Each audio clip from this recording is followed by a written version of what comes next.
Hi everybody, thank you for being flexible with working with me. I have the last lesson in chapter 5. We will get that one done today and you will be able to move on to the 5.6 homework from your calendar, which is on Tuesday the 18th. So, today we are going to find the future value of an annuity, the present value of an annuity, and amortize a loan. An annuity is different from what we've been finding before. We were finding the future value and present value of an investment prior to this.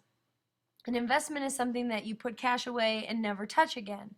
So today we're going to be working with, well, what happens if I make payments every so often, and how much money will I grow even on my payments that I'm making? So it will grow faster in an annuity than in an investment. So this is the equation that we are looking for. Take a second to find this on your equation sheet. S equals R, that is the dollars that you're going to put in each month or quarter or whatever. I is the interest rate per period, so if it's monthly you divide your interest by 12. N is the number of periods, so if it's 10 years monthly, this would be 120, and these two I's are the exact same. All right. So a 5-year future value of an ordinary annuity with 750 per quarter. So we're working with quarters, 750, and we have 10% per year. So my interest rate per period will be 10 divided by 4, or 0.025. And how many periods are in 5 years? Well, 5 times 4 is 20 periods. So S is going to equal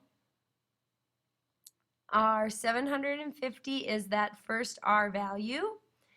1 plus I, this is my I value, to the power of N minus 1. So be careful when you're putting these in your calculator. You're going to want to do them order of operations. So 750, you're going to want to do 1 plus 0.025. I should be able to do that in my head. Raise it to the 20th power first, then subtract 1, then divide by 0.025, then multiply by 750.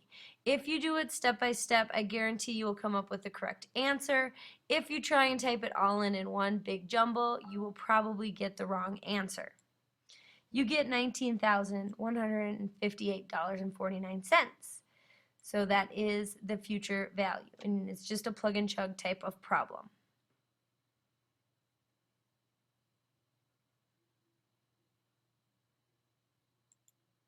So I'll let you try this one using this formula. I'll pull it up just a little bit. So go ahead and try this formula.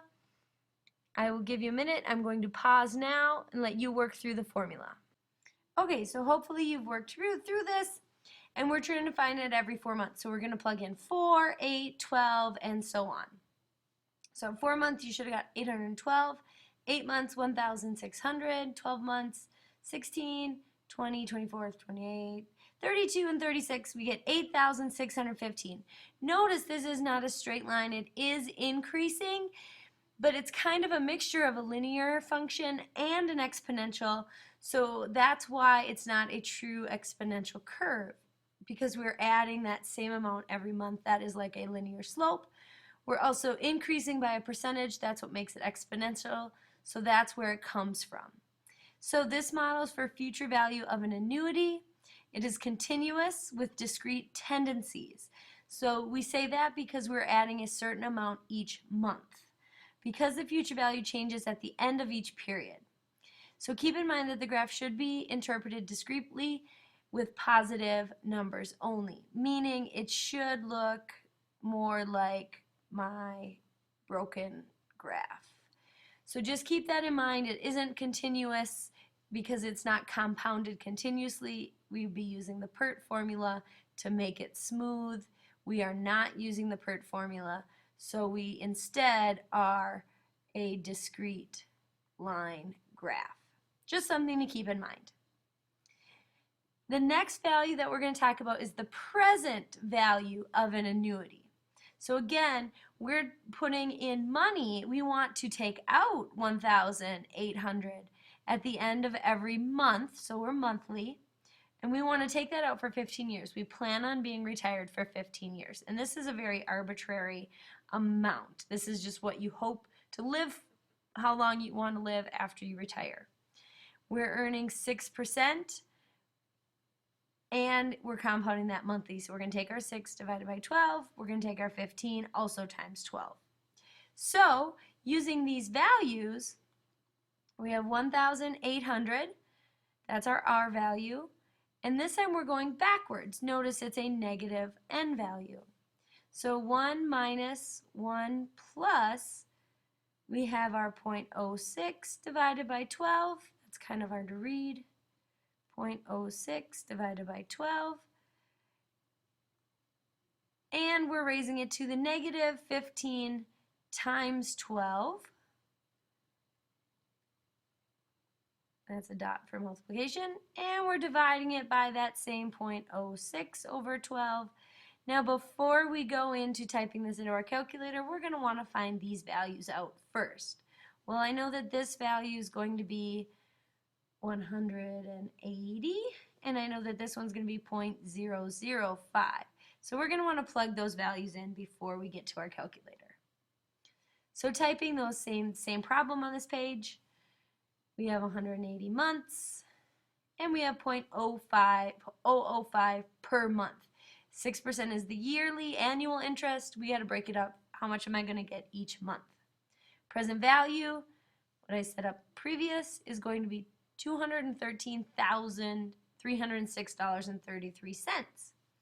So the couple will receive $1,800 a month during their retirement for 15 years if they put down $213,000 to begin with. But notice the sum of money that they will receive is $1,800 a month for 15 years times 12 months. They will receive a lot more money than what they put in because they are earning interest on the money that they're putting in. So they're actually earning about $110,000 more than they put in. So they're putting in $213,000 and they're getting out $324,000, which is a good return on your investment. So why don't you try this one? I highlighted the important parts. I'm going to hit pause and you can do the same to try this problem out on your own. This time our R value is 20,000. Monthly payments, so right away we're going to take our 6% divided by 12, which still equals 0.005. We're going to take our 15 years again and multiply it by 12, which still equals 180. The only thing different is the number in front. $20,000. Sorry, not $20,000. $2,100 is what I want to make payments of. So we're going to take that amount of money, 1 minus, and then this is going to be 1 plus I, and here's my I, 1.005, raised to the negative 180, because this is my N value and this was my I value. We divide that by my I value, 0.005, do the parentheses first, and then multiply by 2,100, and we get a final value of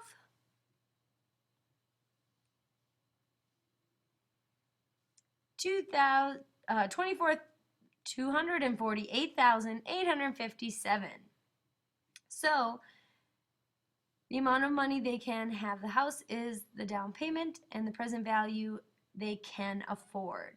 So with $210,000 they can afford with their down payment, which is a good thing for this family.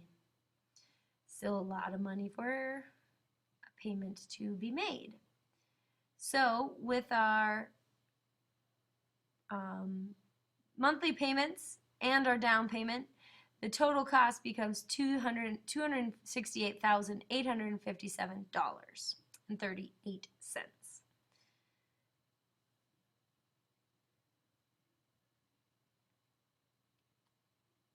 Okay, our last one is an amortization formula.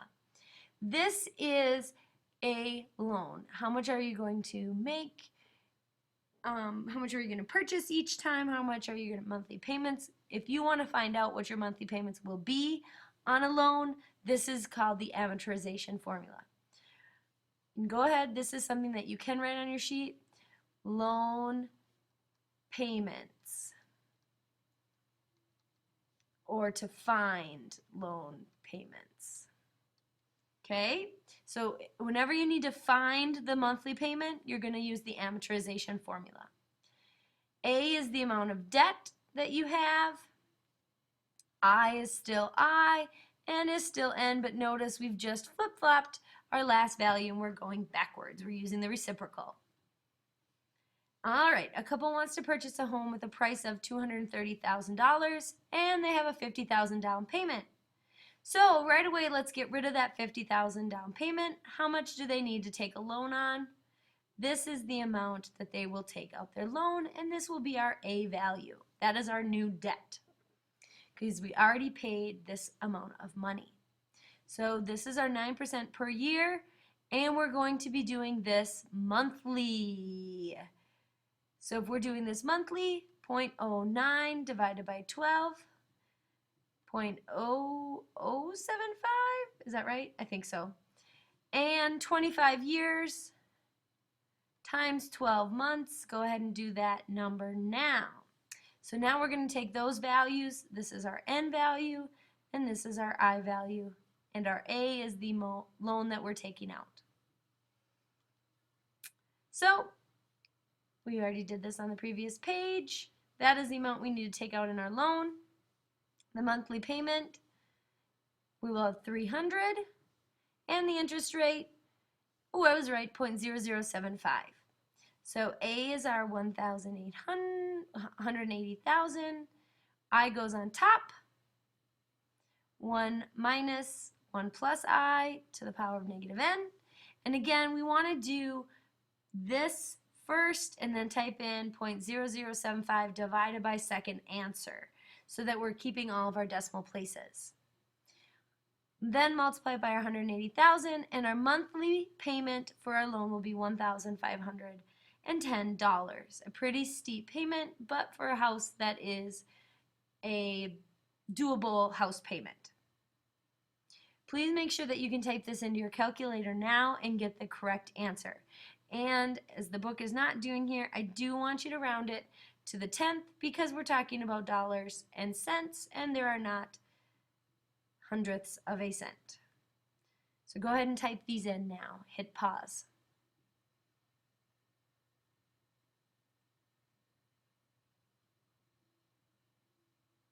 All right, to keep going, what will the amount that they pay?